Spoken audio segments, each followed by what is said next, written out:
viajó el 25 de enero, llevándose en esa maleta muchos sueños. Yo no dudo que hayan muchos colombianos inocentes dentro de todas estas capturas que ha hecho el gobierno de El Salvador. En esta situación compleja, dolorosa, un calvario básicamente.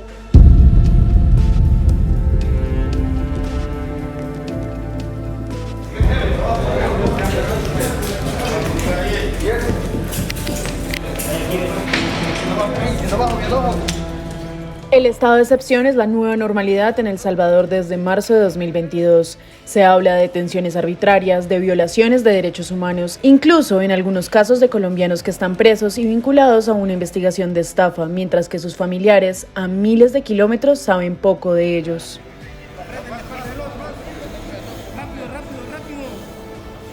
El delito por el que se les acusa, por el que se le acusa puntualmente a mi hijo, son las agrupaciones ilícitas. Y ese es el delito reina, por decirlo de alguna forma, en ese país, porque todo el mundo allá es acusado por lo mismo. Entonces es por el tema que nos ha perseguido por años y años y años, que es el tema del narcotráfico.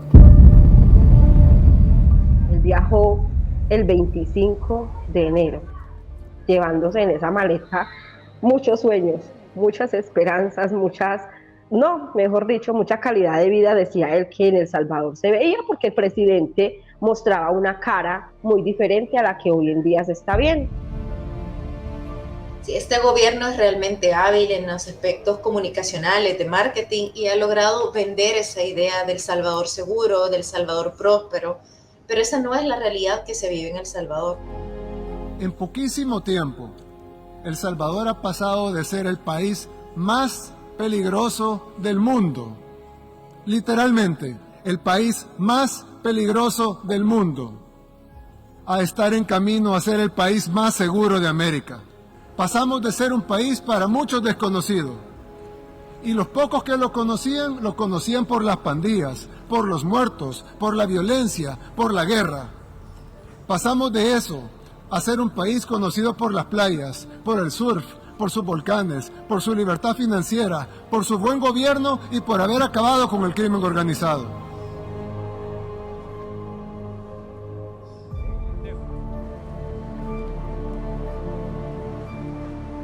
Al llegar a El Salvador, un día le dije yo, amor, ¿usted por qué cada que me manda fotos o cada que hablamos, por qué tiene camisa de manga larga? Me dijo, madrecita, lo que pasa es que acá joden mucho por los tatuajes y me requisan mucho. Entonces cada que yo salgo, porque él me mostraba una playa, dice, cada que yo paso por la playa, me paran y yo no quiero tener problemas con la ley. Lamentablemente también se ha entendido que este modelo de Bukele, que es un modelo basado en la represión, es un modelo exitoso, que quiere ser adoptado no solamente por la ciudadanía de distintos países y que incluso solicitan que Bukele sea el presidente de América Latina, pero también por los mismos estados, los mismos gobiernos que quieren adoptar este aparente modelo exitoso que en verdad no lo es, porque no podemos permitir que sea un modelo basado en la represión y en la detención de personas inocentes, como le ha sucedido incluso a estos jóvenes colombianos, que es muy doloroso también cómo aprovecharse de esa situación, de esa necesidad de hacer creer una idea que en realidad ya a la hora de estar acá en El Salvador fue muy distinto y se convirtió realmente en esta situación compleja, dolorosa, en un calvario básicamente.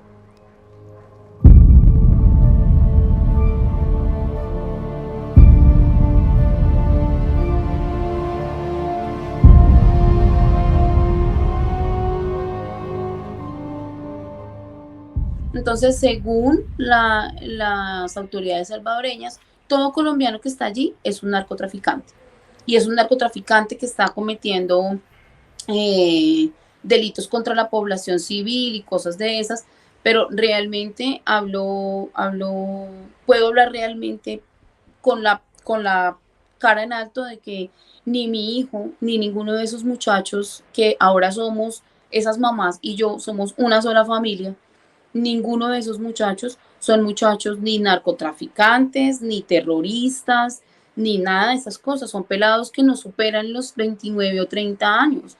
que no tendrían capacidad financiera de conseguir millones y millones de dinero para irse a ese país a tener un negocio de lavado de activos o de lo que ahora dicen de los préstamos, estos gota a gotas que allá se llaman usura. No hay una posibilidad siquiera de que los colombianos a los que yo me refiero el día de hoy, es decir, a mi hijo y a los otros muchachitos, tengan la capacidad de tener un capital tal para poder ser acusados de semejante delito. Es que nomás el nombre del delito es enorme para las cosas que ellos realmente se fueron a hacer allá.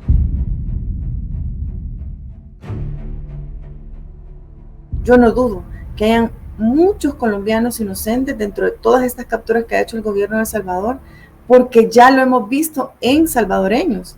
De hecho, el mismo gobierno ha declarado, a través de su ministro de Seguridad y Justicia, que hay 6.000 salvadoreños que ya han sido liberados de centros penales que fueron capturados en régimen de excepción. ¿Por qué? Porque eran inocentes. O sea, es un margen de error grande y grave.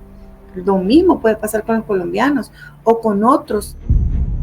La situación para los salvadoreños no es distinta. Desde el inicio del régimen de excepción ha habido más de 66.000 detenciones, en su mayoría arbitrarias, sometimientos a malos tratos y tortura, violaciones flagrantes al debido proceso, desapariciones forzadas y la muerte de al menos 132 personas bajo la custodia del Estado, quienes al momento de su fallecimiento no habían sido declarados culpables de ningún delito. En mi familia, pues, han sido 5 personas o 5 miembros de la familia capturadas. La primera fue mi hermana en el 2022, el 14 de mayo de 2022. Ella, pues, una comerciante en Sonsonate, de su negocio la van a capturar y hasta las fechas no ha sido liberada. La tienen en Santa Ana, en el penal de Apanteo. Luego, el 29 de junio del mismo año, 2022, fue capturado mi yerno, que ya hizo un año de estar detenido y tampoco le dejaron libertad. Luego, el 11 de noviembre del año pasado, 2022, fue capturado mi hijo y mis 2 primos, siendo en total 5 miembros de la familia. Además, el acceso a la información y a la libertad de prensa se ha visto vulnerado desde que Bukele asumió el mandato del país. A lo largo de 2019 se documentaron 77 casos de agresiones a periodistas. En 2020 se contabilizaron 125 vulneraciones y en el 2021 el número de casos ascendió a 219.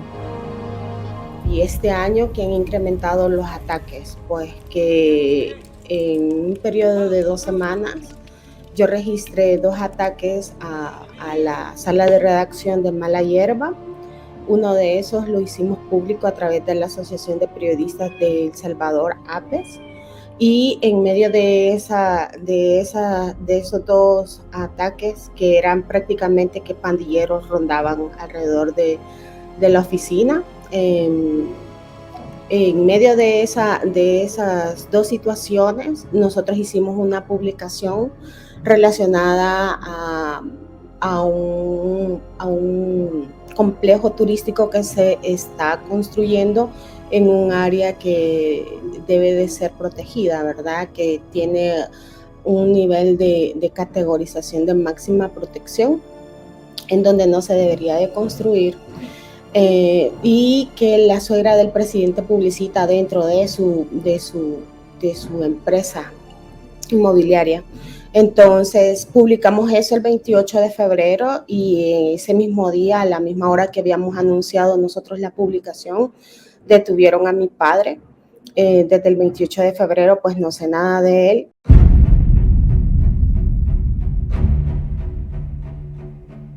Un mensaje importante que queremos enviarle a las pandillas es de que esto no va a quedar así. Los pandilleros son tontos porque lo que hemos estado hablando no es que vamos a retroceder, sino que ni siquiera vamos a mantenernos igual, sino que vamos a arreciar esta guerra contra las pandillas. Y si pensaban ellos que se había desatado la fuerza del Estado sobre estos criminales, pues ahora van a ver de verdad lo que significa desatarle la fuerza del Estado a estos criminales.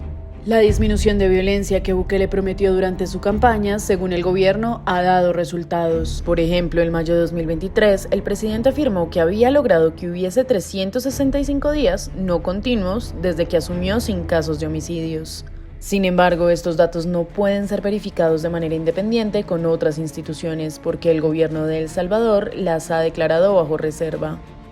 Desde la Oficina del Comisionado de Derechos Humanos y Libertad de Expresión, encabezada por un abogado colombiano, se escucha hablar sobre la transformación que ha tenido El Salvador, marcado por los estragos de las pandillas y sobre las acusaciones que se han escuchado alrededor del estado de excepción. En el mundo han existido muchísimas guerras, pero una guerra como la que el presidente Nayib Bukele ha enfrentado a las pandillas, que hoy se está midiendo pues sin muertos, con 0 días de homicidios, muchísimos días sin un homicidio, cuando aquí pues ocurrían más de 80 homicidios, 60 homicidios al día, pues es un momento distintísimo en cualquier guerra o cualquier conflicto que haya tenido el mundo. Y la forma de afrontarlo fue distinto, por eso siempre he hecho énfasis en que lo que está sucediendo en El Salvador pues no ha sucedido en ninguna parte del mundo, y es muy importante tenerlo en cuenta porque las soluciones y cualquier determinación que se tome respecto al estado en el que estamos, ya sobre todo a la protección de la población civil y de las víctimas que durante tantos años dejaron las pandillas, pues es muy importante. Pero este plan de reducir la violencia por parte de las pandillas tiene un costo muy grande y lo paga la garantía del respeto por los derechos humanos. El gobierno de Bukele ha estado bajo la lupa de organizaciones de derechos humanos por las detenciones masivas de presuntos integrantes de grupos criminales. Además, se le ha cuestionado la falta de garantías que tienen los reos para acceder a la justicia y a un juicio justo. En julio de este año, el Congreso de El Salvador aprobó que los detenidos durante el estado de excepción sean procesados en grandes grupos. Esta nueva medida permite que la Fiscalía utilice los mismos elementos de prueba para las personas que tengan algún tipo de relación, ya sea por sus vínculos personales o porque coincida el área en el que cometieron los delitos. Nosotros como pueblos indígenas somos los más afectados en esta situación del régimen de excepción, ya que las capturas masivas, tanto como el ejército y la policía, están haciendo esas capturas en los lugares donde hay poblaciones indígenas. Detenida que sea una persona, condenada será. ¿Por qué? En el debido proceso penal se debe de cumplir, el Estado debe de desvanecer la presunción de inocencia. Yo sigo siendo inocente hasta que se compruebe mi culpabilidad. En El Salvador se le ha dado vuelta a esa regla. Yo soy culpable hasta que compruebe mi inocencia. Lo que sucede es que en el sistema actual no hay posibilidades de comprobar mi inocencia. Primero, porque no hay posibilidades de una defensa técnica.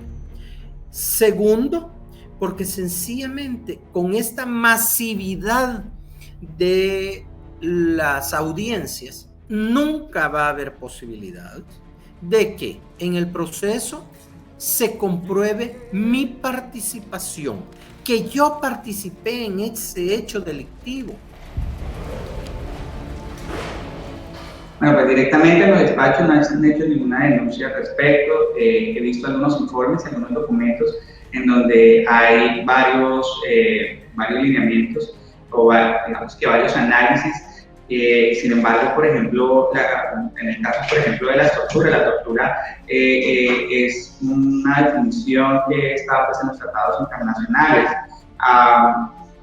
pero la verdad no hemos encontrado un solo caso, no hay denuncias ante las entidades competentes. Lo otro es lo de los jueces de rostro. Efectivamente existe una norma, sin embargo, pues en la práctica, cuando las personas van, todas las personas que están detenidas en El Salvador, no solamente lo hacen con un abogado que les brinda el Estado, su abogado de confianza, sino que además de eso hay un fiscal que revisa los casos, además de eso hay un juez de la República que lo analiza.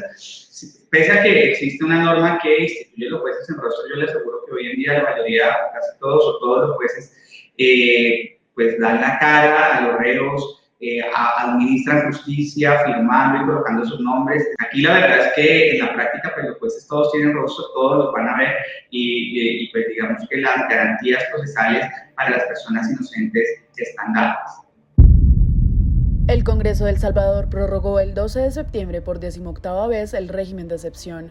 A pesar de la popularidad del régimen y el discurso oficial de hacer creer que se trata de algo necesario para acabar con las pandillas, la organización Cristosal asegura que dentro del mismo se presentan capturas masivas sin investigación previa y violación sistemática y continua a los derechos fundamentales de las personas detenidas y de sus familiares. Además, se ha vulnerado la presunción de inocencia. Miles de personas han sido detenidas y se mantienen privadas de la libertad por haber sido fichadas previamente por la Policía Nacional Civil o por ser delatadas mediante llamadas anónimas y por tener tatuajes. Decenas de hombres han muerto por torturas, golpizas y falta de atención médica en los centros penitenciarios. En los casos documentados por la organización se ha determinado que los fallecidos son, en su mayoría, personas jóvenes.